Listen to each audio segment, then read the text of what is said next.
आज हम पढ़ेंगे अध्याय 4 कार्बन एवं उसके यौगिक। शुरुआत करेंगे कार्बन से। तो कार्बन एक तत्व होता है जिसका संकेत C होता है और इसका एटॉमिक नंबर होता है 6 और इलेक्ट्रॉनिक कॉन्फ़िगरेशन यानी कि इलेक्ट्रॉनिक विन्यास होता है 2 और 4। अर्थात इसके इलेक्ट्रॉन्स को अगर देखा जाए तो इसकी कक्षाओं में इनका वितरण होता है, पहली कक्षा में 2 और दूसरी कक्षा में 4। महत्वपूर्ण यह है कि जिनके बाहरी कक्षा में 8 इलेक्ट्रॉन होते हैं वो अक्रिय तत्व की श्रेणी में आते हैं और जिनके बाहरी कक्षा में 8 से कम इलेक्ट्रॉन होते हैं वो क्रियाशील होते हैं और वो चाहते हैं कि हम अपने बाहरी कक्षा में 8 इलेक्ट्रॉन कर लें और अपने आप को अक्रिय तत्वों की तरह रचना में बदल दें। तो यही कार्य कार्बन भी करता है। आप देख सकते हैं कार्बन के बाहरी कक्षा में 4 इलेक्ट्रॉन है। यहाँ देखेंगे तो कार्बन की बाहरी कक्षा में 4 इलेक्ट्रॉन है और इसी को अगर कक्षा में देखा जाए तो यह कक्षा बाहरी है और यह तत्व कार्बन है। इसके बाहरी कक्षा में 4 इलेक्ट्रॉन है, 1 2 3 4 इलेक्ट्रॉन है। अब ये 4 इलेक्ट्रॉन अपने आप को 8 इलेक्ट्रॉन में बदलना चाहता है। बाहरी कक्षा में कार्बन चाहता है कि हमारा जो 4 इलेक्ट्रॉन है वह 8 इलेक्ट्रॉन में बदल जाए।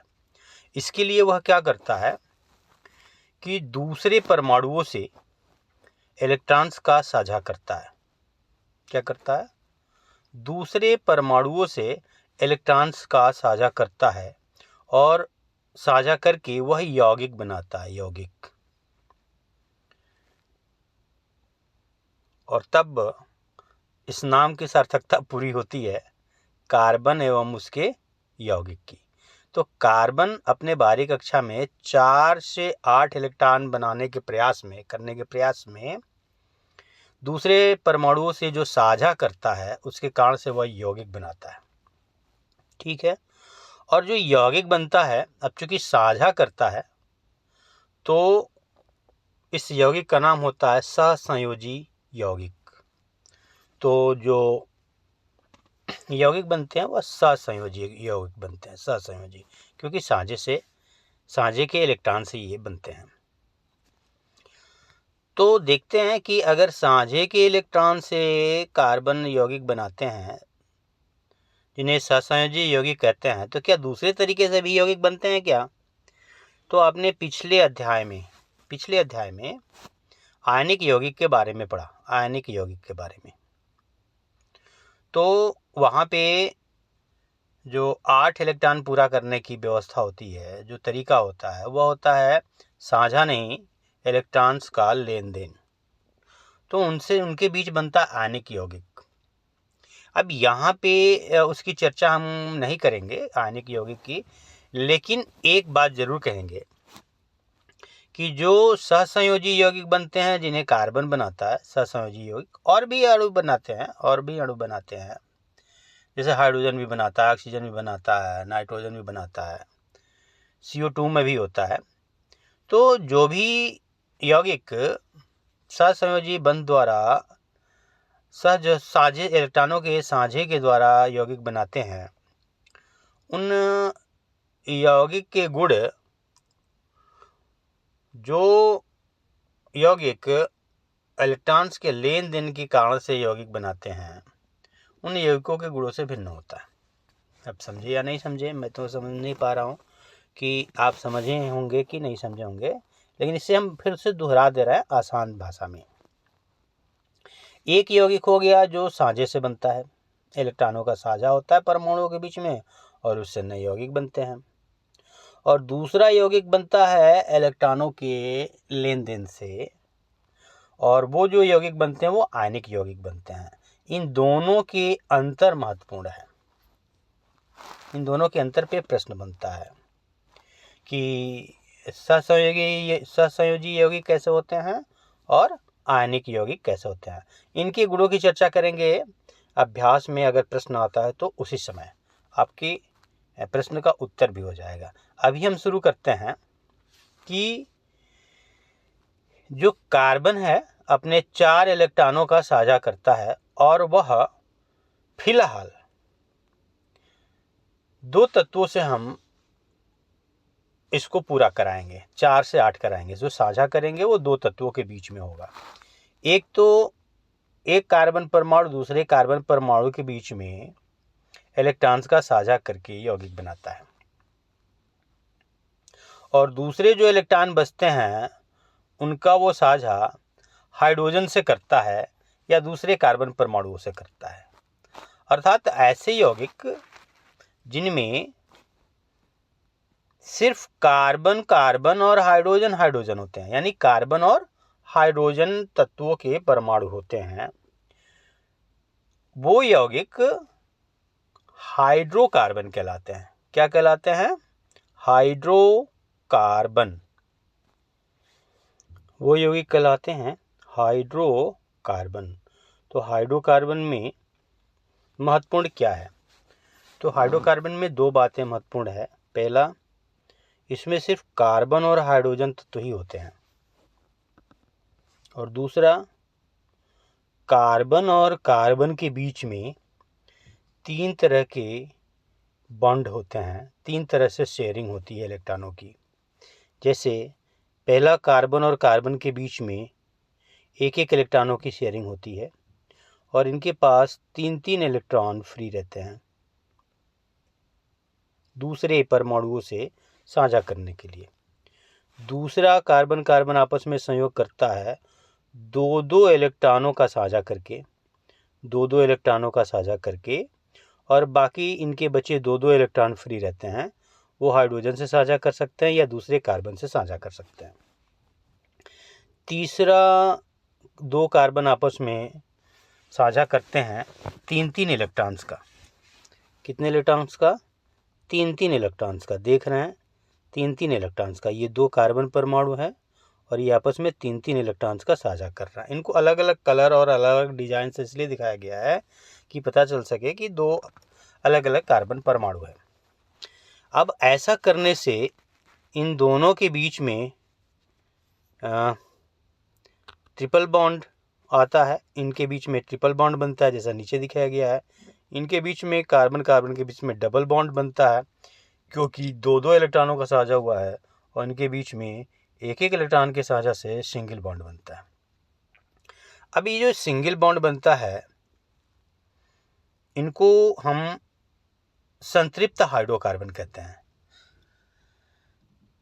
और ये जो 2 कार्बन बनते, 2 और 2 या 3 बंध बनते हैं जिनके बीच में, उन्हें असंतृप्त हाइड्रोकार्बन कहते हैं।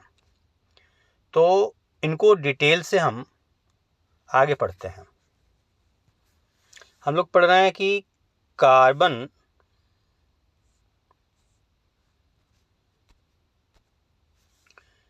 कार्बन और हाइड्रोजन से बने यौगिक हाइड्रोकार्बन कहलाते हैं। अब इन हाइड्रोकार्बन कितने तरह के होते हैं, एक तो वो हम पढ़ेंगे, और दूसरा, इन हाइड्रोकार्बन्स का IUPAC नाम कैसे रखते हैं। IUPAC नाम समझते हैं ना? ये प्रश्न में पूछा जाता है, क्वेश्चन आता है IUPAC नामकरण। तो इसके लिए आपको ये चार्ट जो है ना, ये जो चार्ट है, ये चार्ट आपको दिमाग में रखना पड़ेगा। पहला, कार्बन हाइड्रोजन से बने यौगिक में कार्बन की कितनी संख्या है वो यहाँ लिखी गई है, और अगर कार्बन की संख्या लिखी गई है तो उसके हिसाब से नामकरण जब करने चलेंगे तो उसमें पूर्व लग्न लगेगा, यानी नाम के पहले एक शब्द लिखना पड़ेगा और नाम के बाद एक शब्द लिखना पड़ेगा, जिससे मिलकर के उसका पूरा नाम तैयार होगा। तो हम जैसा कि अभी पढ़ रहे थे पिछले स्लाइड में कि जिस कार्बन और हाइड्रोजन वाले यौगिक में सिंगल सिंगल बॉन्ड ही होते हैं वो एल्केन कहलाते हैं, वो संतृप्त हाइड्रोकार्बन है। और जिनके बीच दो कार्बन के बीच में दो दो इलेक्ट्रॉन का साझा होता है, डबल बॉन्ड होता है, वो एल्कीन कहलाते हैं। और जिनके बीच में तीन तीन इलेक्ट्रॉन का साझा होता है वो एल्काइन कहलाते हैं। अब इनके आपस में कार्बन और हाइड्रोजन के अनुपात क्या होते हैं? तो कार्बन और हाइड्रोजन के अनुपात के लिए ये सूत्र है। एल्कीन का सूत्र होता है CnH2n+2। एल्कीन का सूत्र होता है CnH2n। और एल्काइन का सूत्र होता है CnH2n-2। अब ये तो हो गया कि उनके यौगिक इस सूत्र के हिसाब से बनेंगे, इस सूत्र के हिसाब से बनेंगे। तो उनका नामकरण क्या होगा? तो उनका नामकरण होगा कि चाहे इसमें से जो भी यौगिक हो, चाहे वो संतृप्त हाइड्रोकार्बन हो, चाहे वो असंतृप्त हाइड्रोकार्बन हो, चाहे एल्केन हो, चाहे एल्कीन हो, चाहे एल्काइन हो, तो उसके लिए पहला काम होगा हमको कार्बन की संख्या देखना। उसमें पहला काम है कार्बन की संख्या देखना। और दूसरा काम है हमारा कि उसका संख्या के हिसाब से पूर्वलग्न क्या है। और तीसरा देखना यह है कि वो एल्केन है कि एल्कीन है कि एल्काइन। अगर एल्केन है तो लास्ट में एन जोड़ेंगे, एल्कीन है तो लास्ट में इन जोड़ेंगे, और अगर एल्काइन है तो लास्ट में आइन जोड़ेंगे। और इस तरह से उसका नामकरण कर देंगे। चलिए कुछ उदाहरण समझते हैं। इस चार्ट को याद रखेंगे और कुछ उदाहरण समझते हैं। तो सबसे पहले हम यौगिक का IUPAC नामकरण सीखते हैं। इस चार्ट की सहायता से यौगिक का IUPAC नामकरण सीखते हैं। चलिए एक उदाहरण लेते हैं। 3 कार्बन वाला यौगिक है, 1, 2 और 3। 3 कार्बन वाला यौगिक है। इनके बीच में कार्बन कार्बन के बीच में सिंगल सिंगल बॉन्ड है, देख रहे हैं आप, सिंगल सिंगल बॉन्ड है। और इनकी बाकी संयोजकताएं जैसे हाइड्रोजन से कंप्लीट है, जैसे मान लीजिए कि यहाँ पे हम CH3 कर देते हैं, यहाँ पे H लिख देते हैं, यहाँ पे H लिख देते हैं, और यहाँ पे H लिख देते हैं।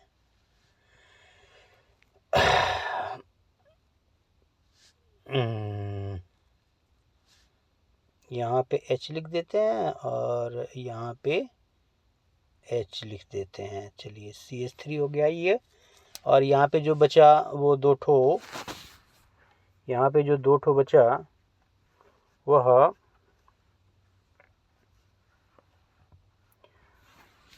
CH2 कर देते हैं, क्योंकि दो ही बचा है तो 2 हाइड्रोजन आता है। हमको क्या करना है, अभी तो सिर्फ कार्बन और हाइड्रोजन वाला यौगिक ही बनाना है, ये आ जाता है। और इसको हम क्या कर देते हैं, CH3 कर देते हैं, CH3। ये भी H है और यह भी H है। देखिए इसको लिखने का एक तरीका और है, इसे हम ऐसे भी लिख सकते हैं, CH3 CH2 और CH3, ऐसे भी लिख सकते हैं। कोई दिक्कत है? नहीं। तो इसका हम नामकरण कैसे करेंगे? तो इसका नामकरण करने के लिए हमने देख लिया कि हमारे पास सिंगल सिंगल बॉन्ड वाले कार्बन है। तो यह निश्चित रूप से कौन सा है? तो यह है हमारा एल्केन। कौन सा है? एल्केन, क्योंकि इसी में सिंगल बॉन्ड है। ये हमारा एल्केन,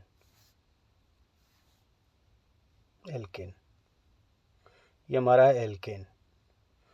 और सिंगल बॉन्ड है तो एल्केन है। कार्बन और हाइड्रोजन की संख्या के हिसाब से भी देखें तो 3 कार्बन है तो कितने हाइड्रोजन है, तो 3 ये हाइड्रोजन, 2 5 और 3 8, 8 तो 3 दूना 6 और प्लस 2 8 के हिसाब से, सूत्र के हिसाब से भी यह एल्केन है और बॉन्ड के हिसाब से भी यह एल्केन है। तो जैसा कि हम जानते हैं कि ऐसे यौगिक के नामकरण 2 शब्दों से होते हैं।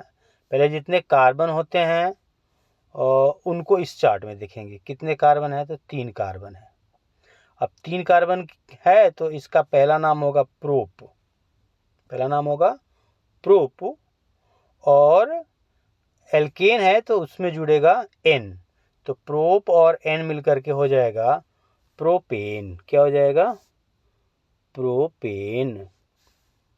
तो ये है आपका प्रोपेन, ये है प्रोपेन। समझे क्या, समझे? हाँ, तो ये है प्रोपेन। अब इसी में थोड़ी सी चेंजिंग कर देते हैं हम, ठीक है। चेंजिंग क्या करेंगे कि अभी जो ये प्रोपेन है इसको हटाते हैं, और ये जो हमारे सब सिंगल सिंगल बॉन्ड दिख रहे हैं, एक जगह हम डबल बॉन्ड लगा देते हैं। यहीं पे चलो डबल बॉन्ड लगा देते हैं। यहाँ पे हमने डबल बॉन्ड कर दिया। क्या कर दिया, यहाँ पे हमने डबल बॉन्ड कर दिया। अगर डबल बॉन्ड करेंगे तो क्या होगा, कुछ चेंजिंग होगी। हाँ भाई, कुछ तो चेंजिंग करनी पड़ेगी, सिर्फ डबल बॉन्ड लगाने से तो होगा नहीं। हमारे पास हमारे कार्बन के पास 4 से अधिक संयोजकता नहीं होनी चाहिए। तो इस कार्बन के पास कितनी संयोजकता हो गई, 2 ये हो गए और एक 3 4 5 हो गए, 5 तो होनी नहीं चाहिए। तो हमको एक हाइड्रोजन क्या करना पड़ेगा, हटाना पड़ेगा। एक हाइड्रोजन हमको क्या करना पड़ेगा, हटाना पड़ेगा, हटाना पड़ेगा। तो चलो हम एक हाइड्रोजन को क्या कर देते हैं, हटा देते हैं। हट गया हमारा, तो इधर का तो एक हाइड्रोजन हट गया, तो इसकी संयोजकता, इस कार्बन की संयोजकता 4 हो गई। इधर भी एक हमको कार्बन हटाना, एक हाइड्रोजन हटाना पड़ेगा। तो चलो इस हाइड्रोजन को भी क्या कर देते हैं, हम एक हटा देते हैं। अब हमारी रचना ये हो गई। तो अब यह हमारा सूत्र नहीं बचा। क्या बचा हमारे पास सूत्र, अब हमारे पास जो सूत्र बचा वो बचा, देखते हैं हमारे पास जो सूत्र बचा वो बचा यहाँ के हिसाब से CH3 CH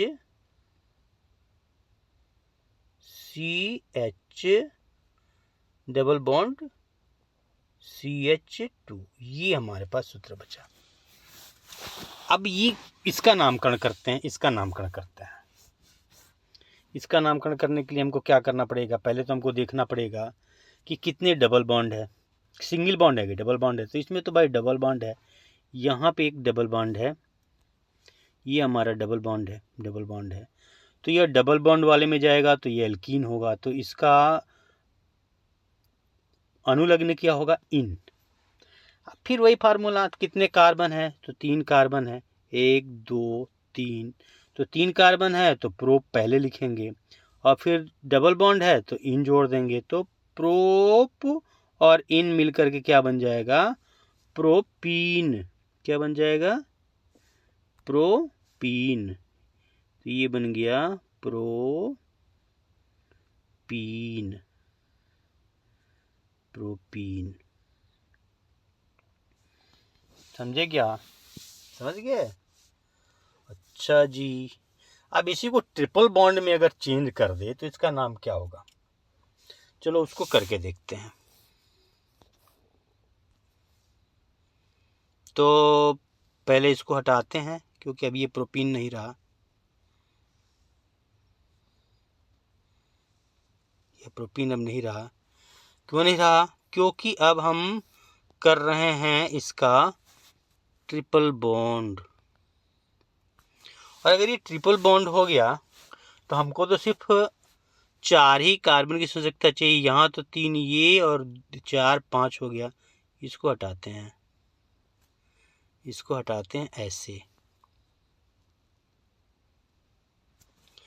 और अब 3 ये और एक 4 और एक ये 5, इस हाइड्रोजन को भी हटाना पड़ेगा। अब ये रचना बची हमारे पास, तो इसका सूत्र किस तरह से लिखा जाएगा? तो इसका सूत्र लिखा गया जाएगा CH3 CH2, ट्रिपल बॉन्ड है ना, ये ट्रिपल बॉन्ड है।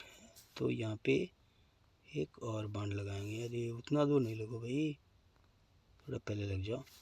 हटो यार, 1 2 3, चलो CH3CH कर देते हैं। CH3CH हो गया। इस CH3CH का क्या नाम हो जाएगा? तो इसमें भी कार्बन 3 है, तो इसका भी प्रोप होगा। इसका भी क्या होगा? प्रोप होगा। और प्रोप के साथ साथ 3 बॉन्ड है, तो ये हाइड्रोकार्बन कौन सा हो जाएगा? तो एल्काइन हो जाएगा। 3 तो एल्काइन होता है, तो इसमें आइन जोड़ जाएगा, तो प्रोप प्लस आइन, तो नाम हो जाएगा प्रोप प्लस आइन। तो इसका नाम हो जाएगा प्रोपाइन। प्रोपाइन, इसका नाम हो गया प्रोपाइन। कोई तकलीफ है? नहीं है। तो इस तरह से हम इसका IUPAC नामकरण करते हैं। अभी आप इतना ही समझो, फिर जो दिक्कत आएगी आप हमसे कमेंट में पूछ लेना, हम बाकी उदाहरण भी आपको समझा देंगे जो आप जानना चाहेंगे। तो चलिए अब इसको यहीं पे बंद कर देते हैं, तो वीडियो बहुत लंबी हो जाएगी भाई। नामकरण आपने ये सीखा, तीनों का एक एक उदाहरण आपने पढ़ लिया, तीनों का एक एक उदाहरण आपने पढ़ लिया। अब हम क्या करेंगे कि एक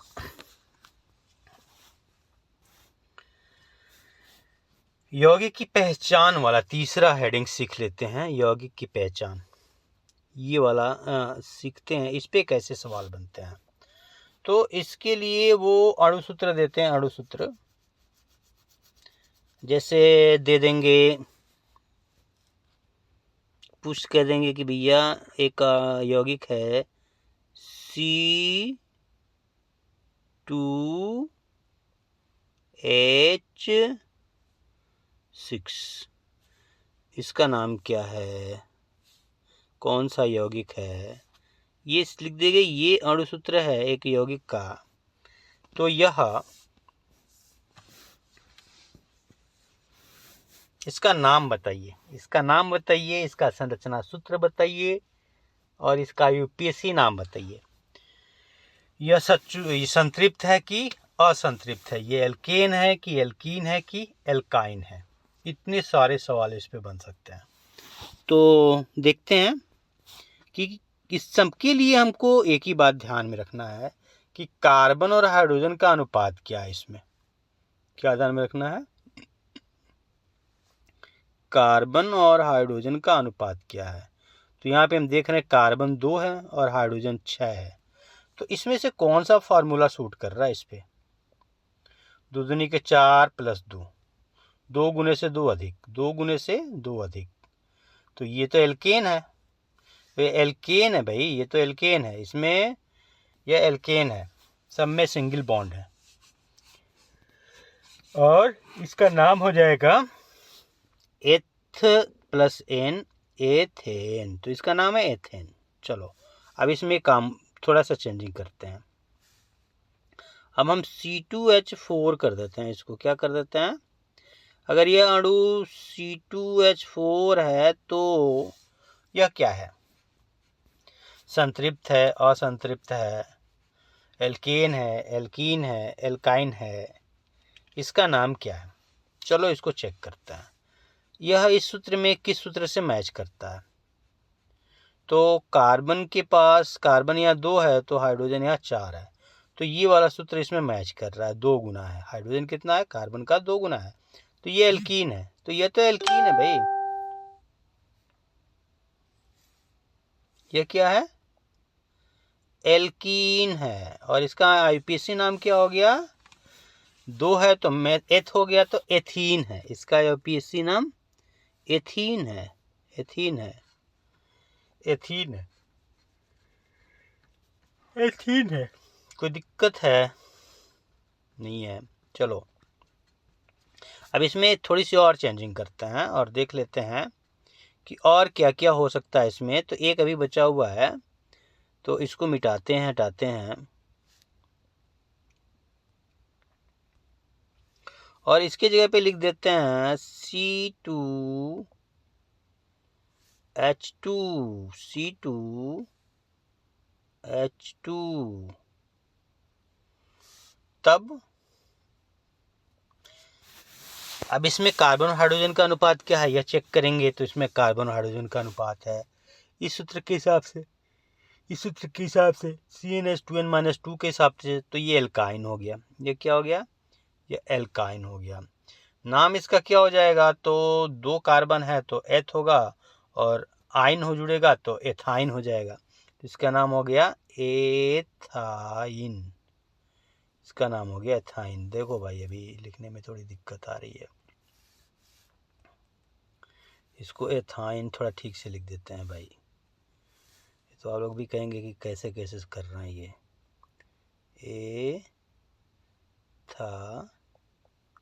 ये एथाइन हो गया। और ये असंतृप्त हाइड्रोकार्बन है। ठीक है, तो आपने यहाँ पे एक ये चीज़ देख ली, यौगिकों की पहचान, यह भी आपने पढ़ लिया। अब अंतिम पॉइंट भी पढ़ के ख़त्म करते हैं इस वीडियो को, यहीं पे क्लोज करेंगे। यौगिक का संरचना सूत्र। अणु सूत्र दिया हुआ है तो संरचना सूत्र ज्ञात करना है। जैसे आपको दे दिया कि C2H4 का संरचना सूत्र बताइए। तो भैया क्या करना, हमको चेक कर लेना कार्बन हाइड्रोजन का अनुपात क्या है, किस सूत्र के अनुसार है। तो एल्कीन के हिसाब से है, तो एल्कीन में डबल बॉन्ड जरूर होगा कार्बन कार्बन के बीच में। तो एक कार्बन लेंगे, उसके बीच में 2 कार्बन के बीच में एक डबल बॉन्ड लगाएंगे, और जो बचेगा तो इस हाइड्रोजन के पास 2 बचे इलेक्ट्रॉन, तो वो हाइड्रोजन से साझा कर लेंगे, और यहाँ भी 2 बचेंगे तो यह भी 2 हाइड्रोजन से साझा कर लेंगे, और इस तरह से आपका संरचना सूत्र बनके तैयार हो गया। ठीक है, चलो भाई, तो ये आपका संरचना सूत्र हो गया। अब इसी में अगर हम थोड़ा सा चेंजिंग करें और इसको हम C2H2 को C2H4 को क्या कर दे, C2H6 कर देते हैं। क्या कर देते हैं? C2H6। तो ये हो गया C2H6। अब C2H6 का क्या होगा? तो ये तो इस फार्मूले के हिसाब से हो गया, 2 गुने से 2 अधिक है, तो ये एल्केन हो गया। तो एल्केन, इसका नाम मेथेन एथेन हो जाएगा। तो इसका संरचना सूत्र क्या हो जाएगा? तो भाई एल्केन है तो सब सिंगल बॉन्ड होंगे, तो 2 CC होंगे, और बाकी सब हाइड्रोजन से जुड़े होंगे सिंगल बॉन्ड से, और यानी यह एल्केन है। तो ये भी है HH होगा, यह भी HH होगा, और यह भी। तो संरचना सूत्र ये हो गया। तभी आपने हाइड्रोकार्बन जिसमें सिर्फ कार्बन और हाइड्रोजन है, उस यौगिक का सब कुछ पढ़ा। अब एक बच गया इसका इलेक्ट्रॉन बिंदु संरचना। इलेक्ट्रॉन बिंदु संरचना आप किताब में पढ़ लेना, और इस पे जो क्वेश्चन आएंगे उसको हम हल कराएंगे तो आपको बता देंगे। फिलहाल आपको हाइड्रोकार्बन समझ में आया कि नहीं आया, कमेंट में ज़रूर लिखेंगे। और अगर आपको समझ में आया, पढ़ाई समझ में आई, तो चैनल को सब्सक्राइब कर दीजिएगा भाई, कि हमारा थोड़ा दिल लगेगा आपको और ठीक से पढ़ाने में। Thank you.